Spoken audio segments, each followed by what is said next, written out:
Okay, so if there is no hell in the afterlife, then what are the consequences of wrongdoing? What are the consequences of quote unquote sin? That's the question. Well, growing up in church, my view of the afterlife was the traditional dualistic heaven and hell. And depending on whether or not someone was a Christian, depending on whether or not someone put their faith in Jesus Christ, this determined where they went when they died. If they were a Christian, then they would go to heaven forever. But if they were not a Christian, if they were an unbeliever, then they would have to face the punishment or the judgment for their sins because they weren't forgiven because they didn't put their faith in Jesus Christ. And the punishment for their sins would be eternal conscious torment in this place called hell. That's what I grew up believing because that's what I was taught. But eventually, when I really started to think about this, what I realized was it just didn't really make sense. Like, how in the world can the punishment for sins committed in a 70 to 80 year lifespan, which is temporary, be something that is eternal, eternal punishment, eternal conscious torment? To me, that just didn't seem just. When I think of justice, I think of some kind of consequence, some kind of experience that is in equal measure to the transgression. To me, that's justice. But to say that the punishment for sins committed in a temporary amount of time, in a 70 to 80 year lifespan, or however long someone lives, is eternal conscious torment in this place called hell. And not only that, but it's inescapable. So once you're there, there's no way out. There's no second chance. There's no opportunity for repentance. And the person has to consciously suffer and experience torment forever and ever and ever because of sins committed again in a temporary amount of time. That just doesn't make sense. To me, that's not justice. And so when I started to move past the Christian fundamentalism and the indoctrination, and I started changing my mind about so many of the different doctrines and teachings that I was led to believe were absolute truths, one of the main ones and one of the main areas I started to change my mind about was this whole notion of hell and the afterlife, and also the whole afterlife, the whole Christian version of the afterlife, where there is this dualistic heaven or hell, like I explained earlier. And so when I started questioning this and I started learning about other potential scenarios of the afterlife, and I started looking into near-death experiences and studying many of those reports and hearing about different experiences and different understandings of what it's like on the other side, one of the first questions that came up in my mind was, okay, if there is no, if the afterlife is not like I've been led to believe, where it's this traditional Christian version of a dualistic heaven and hell, then what does justice look like, or how does someone experience the consequences of their harmful actions, of their wrongdoings that they committed in their lifetime? What does that actually look like on the other side? Because it's got to be something. And I think that's something that we all kind of feel intuitively, right?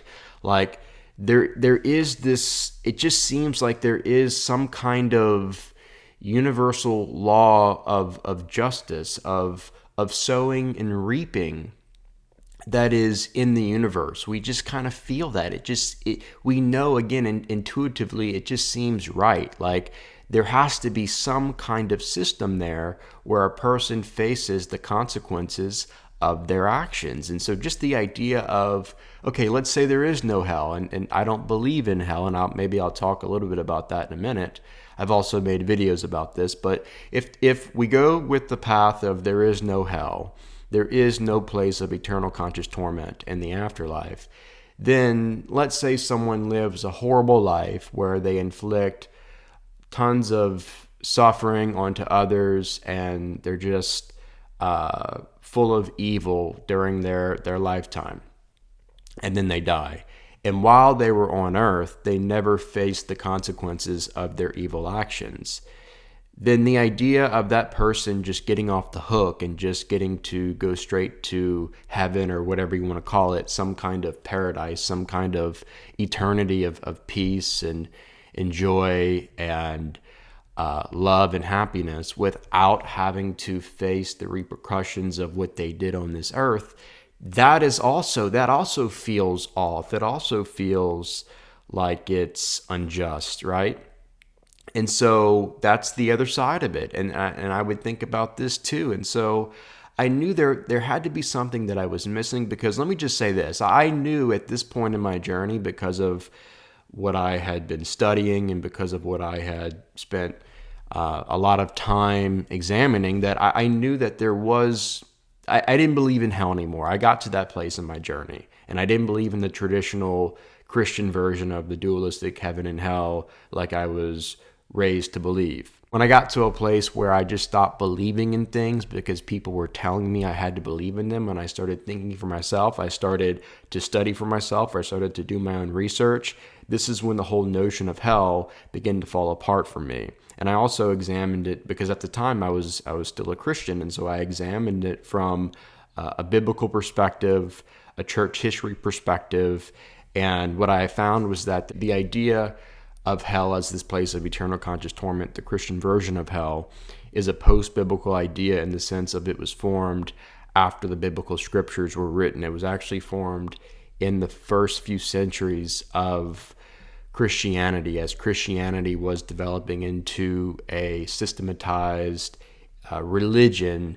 This is when we start to see hell, and really in the early church, the notion of hell as this place of eternal conscious torment was really being used as a scare tactic for control and power for those who were going against this new religion of Christianity, especially those who were a part of the religion of Christianity that was being formed. And so for those who were Christians, who were a part of the church, who were deviating from quote unquote orthodoxy, they were known as heretics. And so this is why we find in a lot of the early church writings, a lot of the polemic writings from different church fathers and theologians, we find them writing about heretics. And in their writings about heretics, we find that the heretic, the one that is deviating from the quote unquote orthodoxy, would have to face some kind of hell in the afterlife if they did not repent and return back to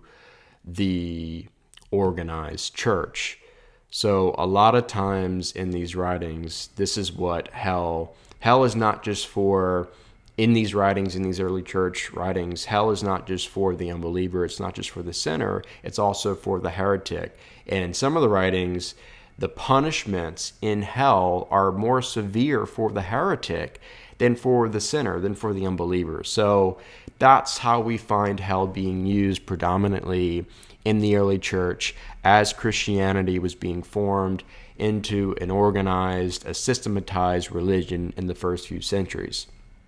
But again, we don't really find this consistent message of what hell has become in mainstream Christianity. We don't really find that consistently at all in the Bible, in the biblical text. That notion of hell has been imposed onto the biblical text, but when we actually study what the Hebrew and Greek words are that have been translated to the English word hell, we find that this is not actually what the original text is saying. Anyways, I've made videos on this, so if you haven't seen those videos on hell that I've made, I'll put those videos in the description below. And so getting back to where I was in my journey at the time, when I was moving away from hell and I didn't know what to believe now about the afterlife, like I had said, I started studying, I started looking into some of the near-death experiences, and this kind of gave me some new ideas to think about, some new perspectives. And one of the things that really stood out to me was in many of the near-death experiences, what people talk about is during the experience, they go through some kind of life review. And this isn't in every near-death experience, but this is a common thing that comes up. This is a consistency among many of the near-death experience reports. And so basically what the life review is When a person dies, they go to the other side, they're in the afterlife, and there's many different names for the afterlife, for the other side, depending on, which tradition and what belief structure you're coming from, but it doesn't really matter what you call it. On the other side, we'll call it that for now.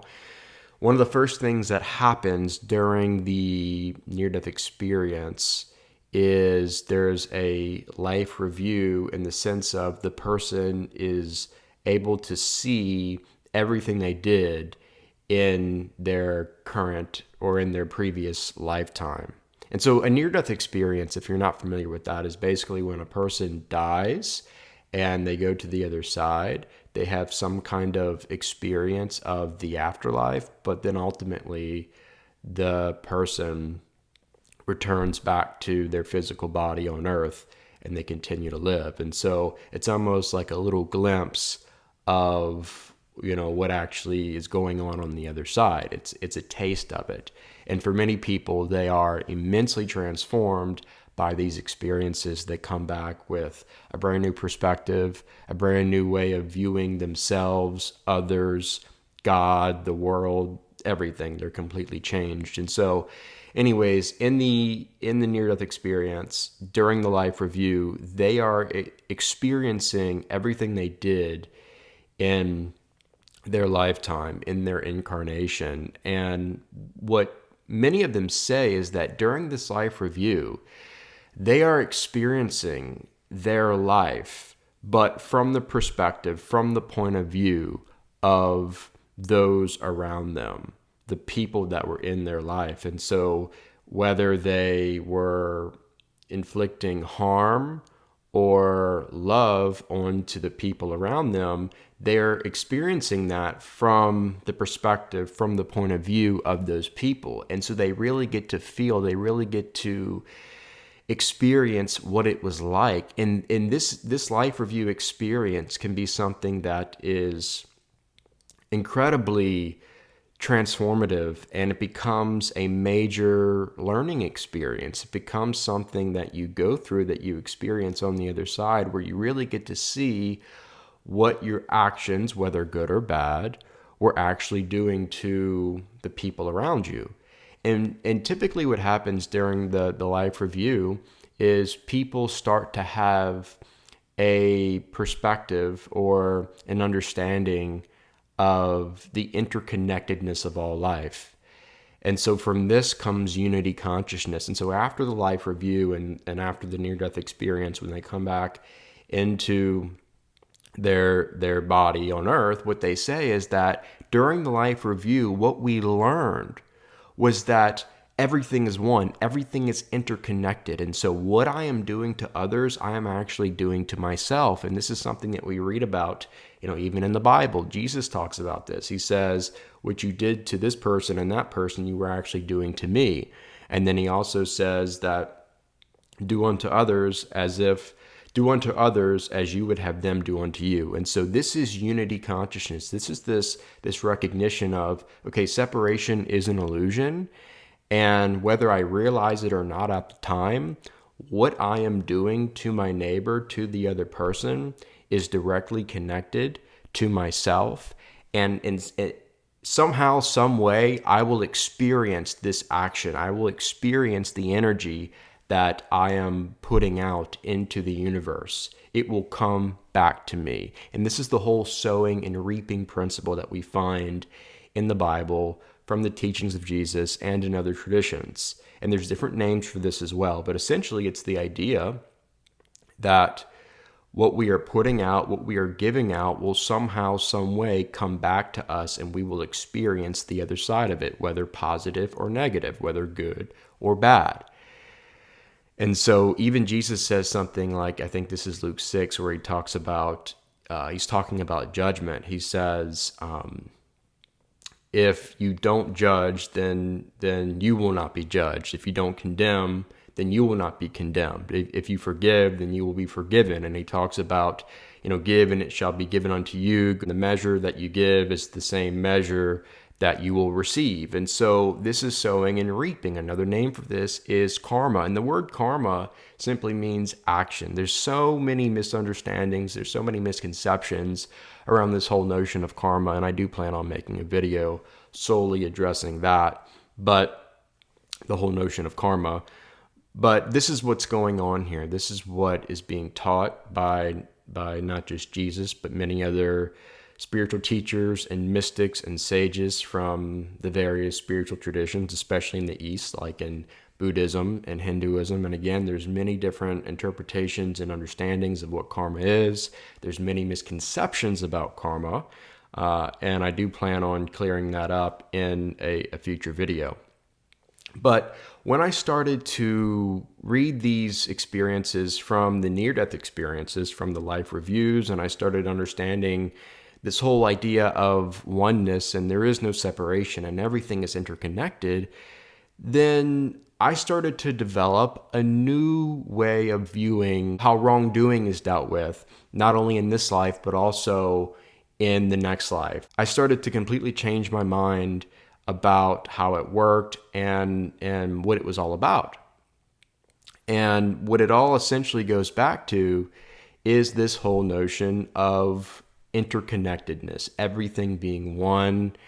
And when we understand this, when we go from separation consciousness to unity consciousness, then it completely changes the way we are viewing one another and how we act towards one another. And we just become much more conscious of our thoughts and our actions and what we're saying and how we're treating the people around us.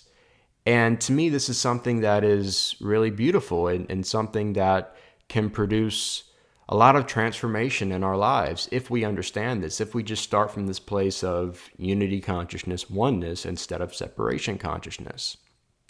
But what happens for someone who lives a life where they are inflicting harm and misery onto other beings, and they never really face the consequences of that in this lifetime? What happens when they die? What happens in the afterlife? Well, a couple of things, okay? If we approach this whole question from the perspective of unity consciousness and karma, or sowing and reaping, where whatever action we're putting out, we are going to somehow experience the same measure of that, then we can understand that even in this lifetime, forget about the afterlife for now, even in this lifetime, there are instances where someone does something harmful to another being, and they experience the consequences of that action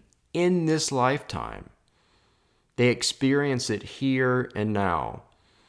And sometimes they learn from it. Sometimes they become a better person because of the consequences that they're facing because of their wrongdoing. And the lesson learned happens, like I said, right here, right now, in this lifetime.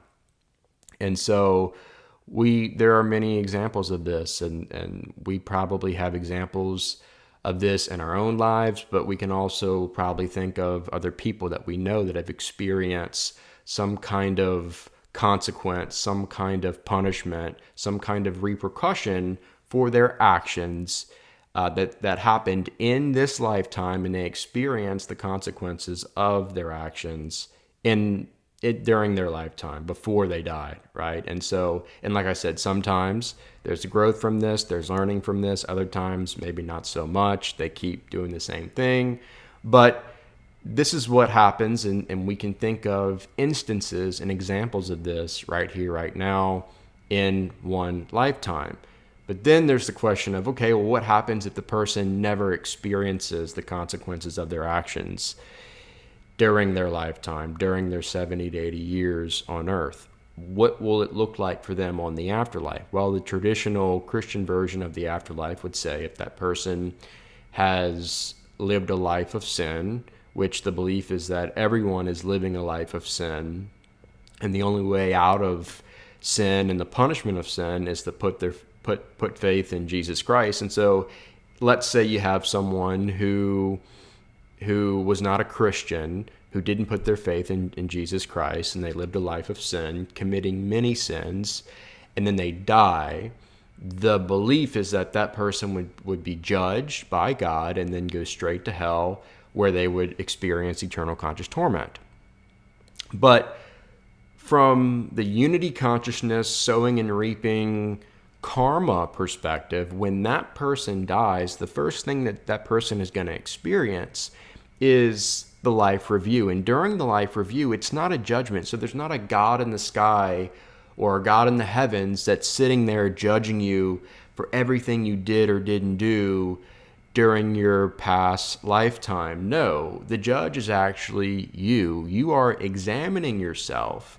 You are going through this life review, and the way you're understanding your actions and what you did and didn't do, again, is from the perspective, it's from the point of view of those around you, from other people. So you're really understanding, you're really learning what your actions were causing and what your words were causing and everything that was coming from you. You're feeling the other side of that. And I don't know exactly what the life review is like as far as the details of it, how long it lasts. I mean, it's on the other side, it's in the afterlife, and apparently there is no time on the other side, right? So I don't know how that works as far as the duration of it, but I do know that what people have talked about, what they have reported, is that during that life review, it's very intense, and they leave the life review completely changed, and they learn exactly what was going on,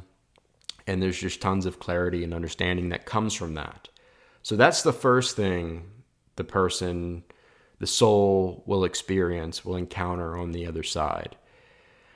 And then after that, I believe that the soul of a person, the higher self, we could say, starts thinking about, starts constructing the next life, the next incarnation, in a way that will be some kind of lesson, some kind of curriculum, not in a negative way, but in a positive way that will lead to more understanding, that will lead to ultimately more development and more evolution for the soul.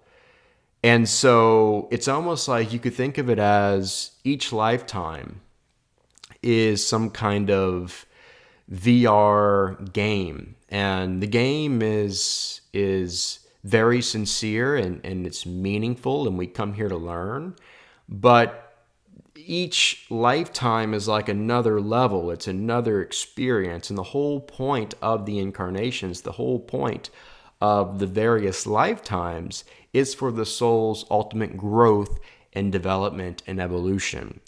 And so we experience, and when we come into each lifetime, when we come into an incarnation, the VR headset of each lifetime, we could say, into each level of the game, or into each, we could say, grade of the school. You know, the universe is a university.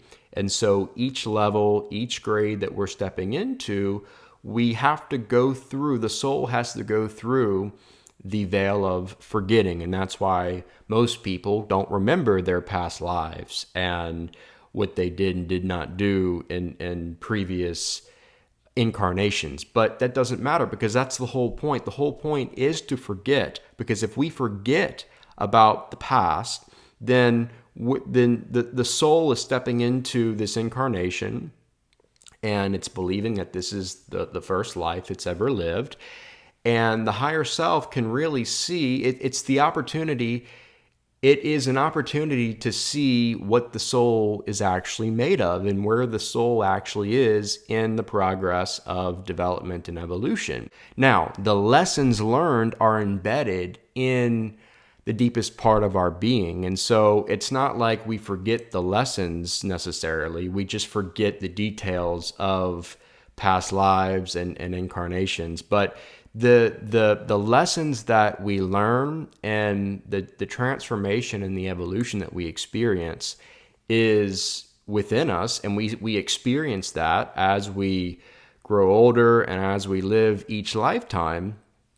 And a lot of times when we talk about things that resonate with us, what resonance really is remembrance. And so when we hear things, teachings, or ideas that really resonate with our soul, with the depths of our being, that is actually remembrance of something we already learned in past lives or in previous incarnations. And that's why there's that resonance. That's why it feels like somehow, some way, we've always known it. And that's actually what awakening is all about. Awakening is not about learning something new.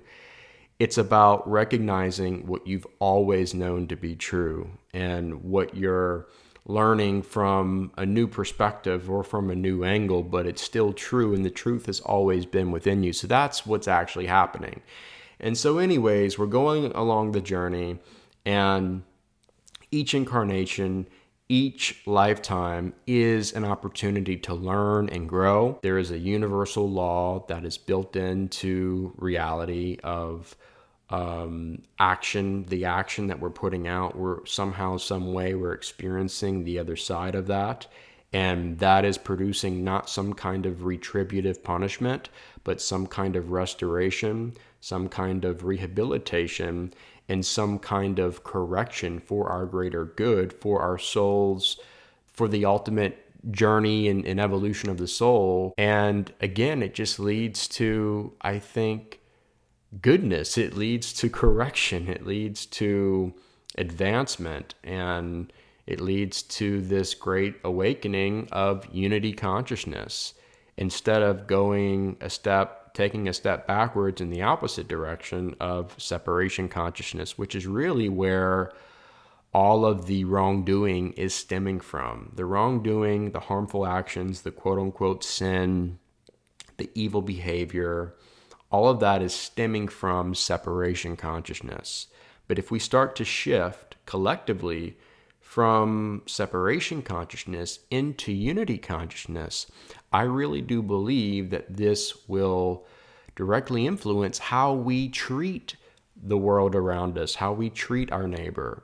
And we'll start to produce love and peace and kindness and compassion naturally and effortlessly without trying to, be holy or be righteous. No, from our being, we'll start living the way we were designed to live. We will start living in alignment with the true self, which is fundamentally one with God. It's divine, it's eternal, it's infinite, it's beyond the mind and space and time and the ego. And from this place, from this well that never runs dry, we'll start to change the world around us from the light that we are embodying. And again, that light is the true self. It's the divine in us. And this all comes from unity consciousness. And that's why Jesus says things like, love your neighbor as yourself. To love your neighbor as yourself is to recognize that fundamentally your neighbor is yourself. There's oneness, there's interconnectedness, there is no separation. And what you do to others, you are doing to yourself. And at some point, you will experience what you are doing to others, because that is the way the universe works. The universe is a university, and there is a law built into the system of this universe, of this game, of this curriculum that says, whatsoever you sow, you will reap.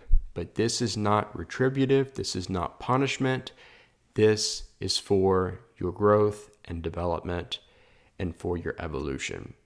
So I hope this was something that opens up your mind, and maybe this is something new to you, but maybe it's something that's intriguing, it's interesting. So I would just encourage you to consider it, to do your own homework and research and look into karma and look into the sowing and reaping principle and look into all these different ideas that I talked about today with the life review.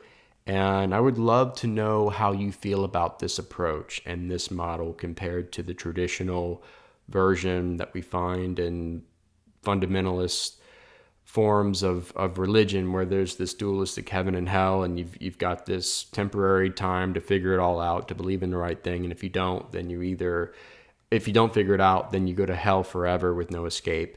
Compared that whole approach, that whole model, compared to what I talked about today with sowing and reaping, unity consciousness, and we're experiencing all these lifetimes and incarnations for the greater purpose of the soul's evolution. So there's meaning behind it, there's purpose behind it, and each lifetime is very sincere, and we're here to learn, and we have to experience things for our own development and for our own evolution.